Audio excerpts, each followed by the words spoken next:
Video we're going to discuss the most important events that took place during the previous 12 hours. We have a lot of very interesting updates, so let's start. And first we're going to talk about the massive strikes. The Ukrainians carry out massive drone strike deep inside of the territory of Russian Federation with the purpose to get the city of Moscow. When talking about the Russian side, they carry out massive missile and drone strike all over the entire territory of Ukraine. In front of your screens you can see the map where we can see lots of explosions. Basically these are the places, towns, settlements, facilities, energy facilities that were attacked by the Russians during the previous night. A lot of explosions, and Ukrainians this morning provided us first numbers. According to Ukrainians, 45 missiles and 266 drones were brought down by the Ukraine air defense during the previous night. Furthermore, the Ukrainians reported that in total the Russian Federation launched 69 missiles and 298 drones. Obviously, that was the biggest massive missile and drone strikes since the beginning of the special military operation. And of course, during the previous night we got a lot of videos, a lot of photos of consequences of Russian attack. For example, this is the photo of the video from the city of Kiev. In this video we can see that a building, civilian building, was damaged either as a result of Russian drone strike or as a result of Ukraine air defense work. Furthermore, we got lots of videos from the city of Odessa. This settlement was also attacked by the Russians. According to information we have, a strike was carried out on Ukraine armed forces facilities in Odessa. There is a fire at the landing site in the airport area, and a large column of smoke is rising. When talking about the western part of Ukraine, during the previous night we got also a very interesting video. An industrial facility in Ternopil was hit by a missile strike. The target was attacked by a Kalibr cruise missile, after which a fire broke out there. So basically, when talking about this western part of Ukraine, we haven't received almost anything from the western part for a very long period of time.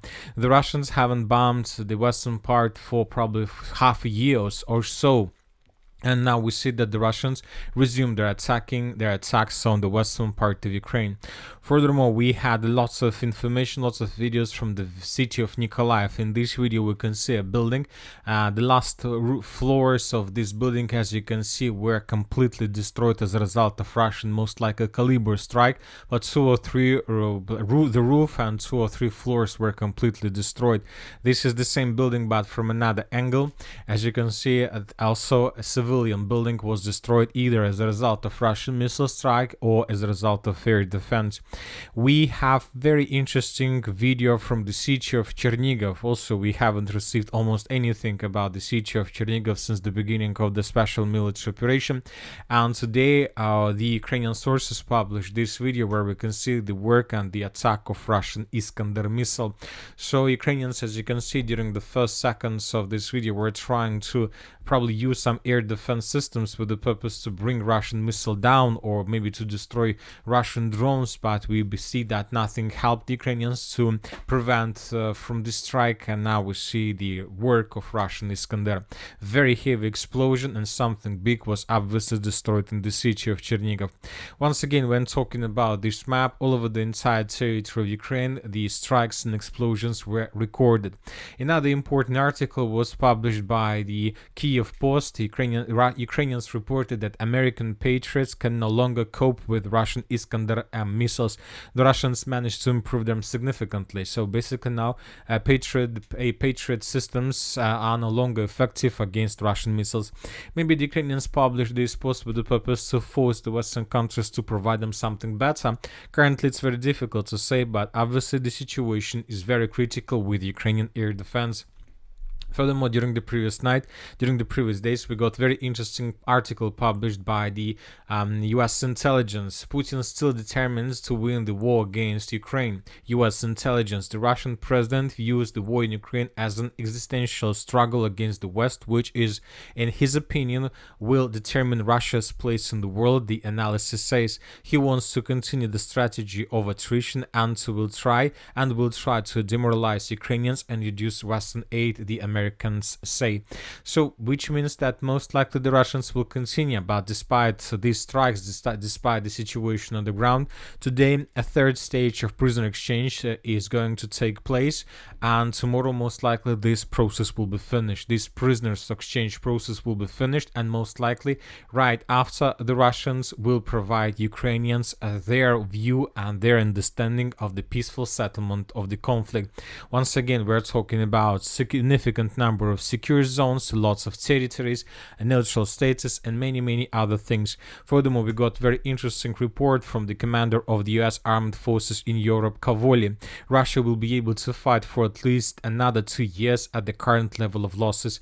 2 years is too many. 2 years is very many, and you know that. I'm not sure that Ukrainians are able to fight the same period of time, even with the support of the Western countries, because the war and clashes and destructions are taking place on the territory of Ukraine, not somewhere else. Now let's move further. Let's discuss the situation on the ground. We have lots of very interesting updates. And first, let's talk about the Sumy direction, where the Russians continue creation of their secure zone. And today, for the first time since the Russians crossed the border with the Sumy region, the Ukrainian sources, Deep State, adjusted their maps. Deep State finally updated large gray zone in Sumy area as Russian-controlled Operation Buffer Zone. So this is the situation in this area since the beginning of March, when the Russians crossed the border.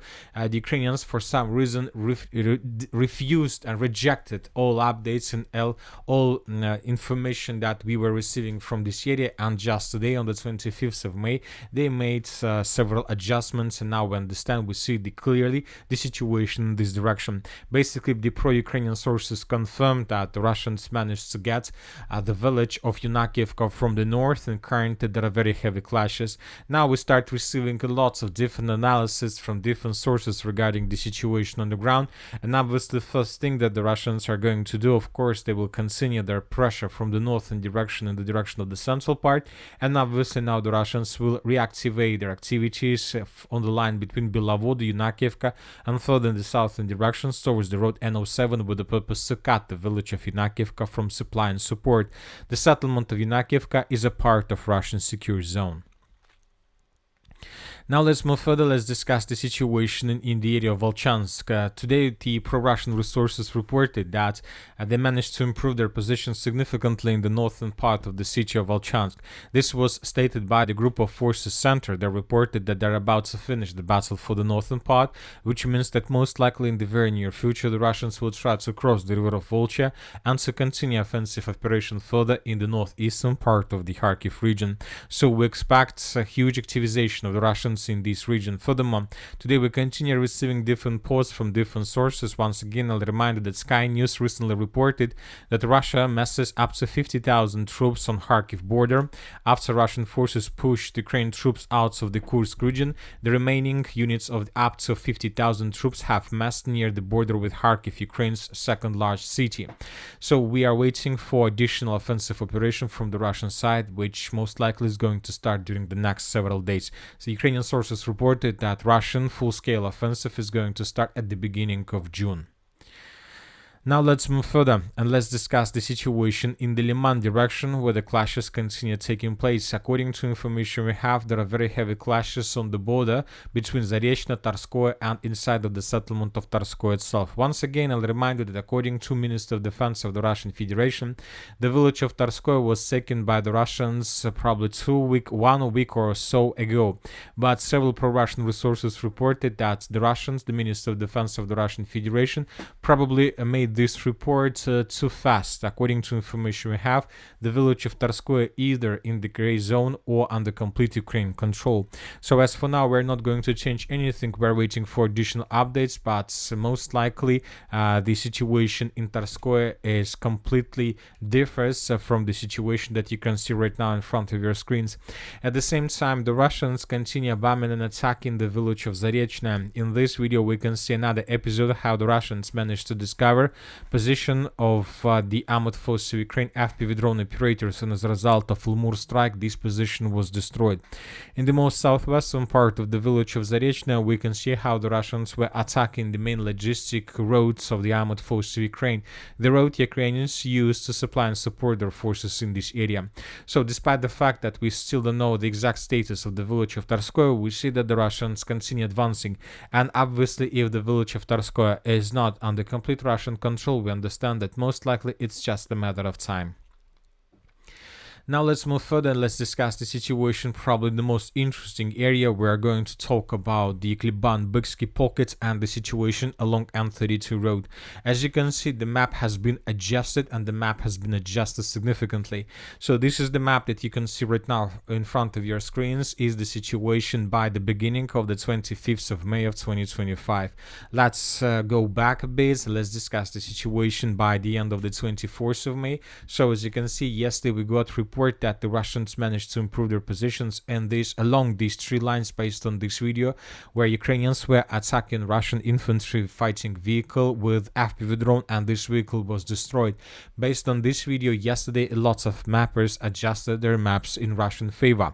So now we got another day, the beginning of the 25th, and let's compare the changes. So once again, the Russians improved their positions significantly. Now let's start everything step by step from the beginning, and first let's talk about the most western flank, about the situation along N32 road.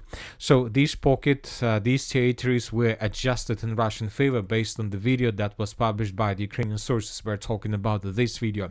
Here we can see how Russian vehicle was moving towards Ukrainian positions. Some sources reported that we can see a Russian breakthrough, another Russian breakthrough in this area, but if you ask my opinion, I believe that right in front of our screens we can see a kamikaze attack. So I believe that this vehicle was empty. There were no soldiers inside of this vehicle. There were just probably lots of explosions, lots of explosive, and the Russians sent this kamikaze vehicle with the purpose to attack most likely these trenches, these strongholds, or probably to make a breach in Ukrainian defense. But Ukrainians counterattack or attack this vehicle. As a result of Ukraine FPV drone attack, this vehicle was destroyed, and the Russians haven't managed to reach the next stronghold of the armored forces of Ukraine. So according to this geolocation, we see that the Russian vehicle was moving from the east in the western direction like this. And based on this video, we came to conclusion that Russian vehicle was sent from this tree line, which most likely means that everything to the south and to the southeast of this tree line is already under complete Russian control. So based on this video, we have adjusted the map. So once again, Russian vehicle was moving from this tree line in the direction of Ukrainian positions in this area, but Ukrainians attacked Russian vehicle exactly in this point, and then there was a very heavy explosion.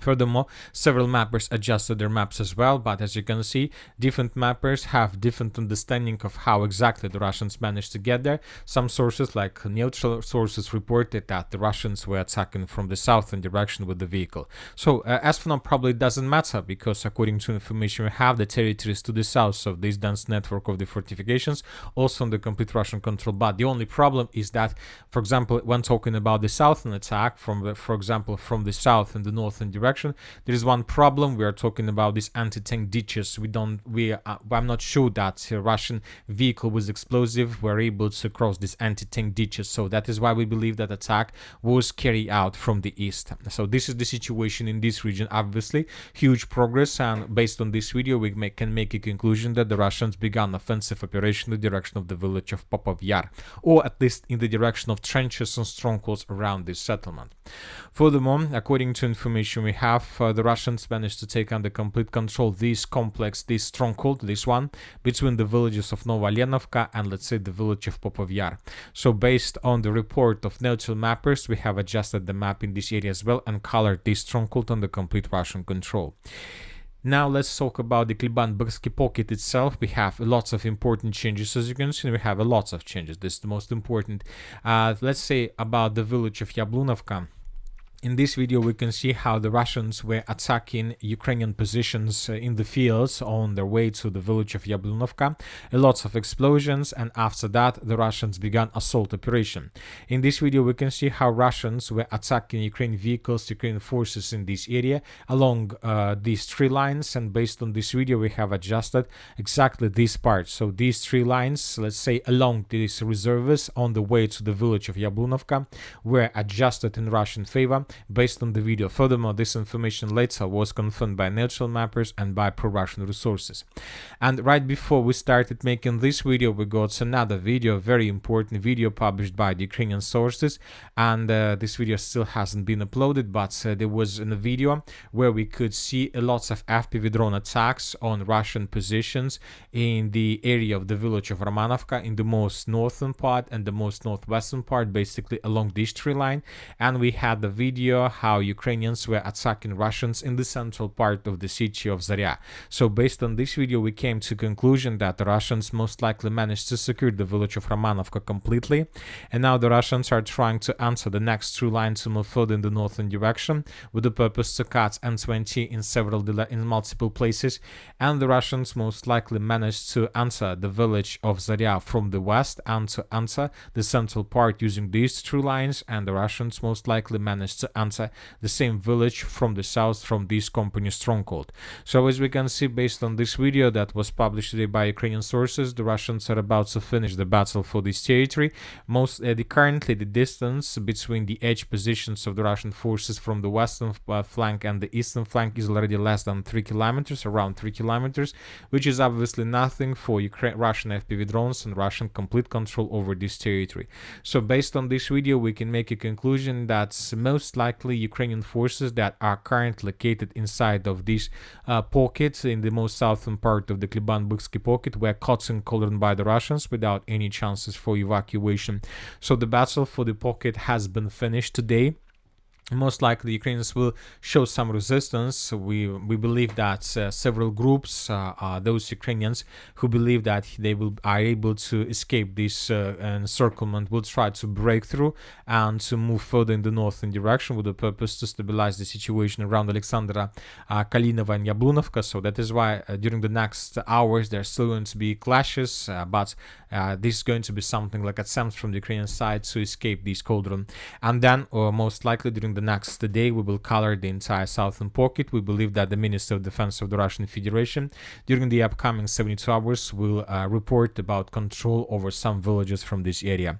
So once again, the battle for this pocket has been finished. The Russians managed to take this territory under complete control. The Russians managed to maintain the line, and now they're going to move further. They will try to attack Novospaska, Shcherbynovka, Katerinovka, Alexandra Kalinova, and they will try to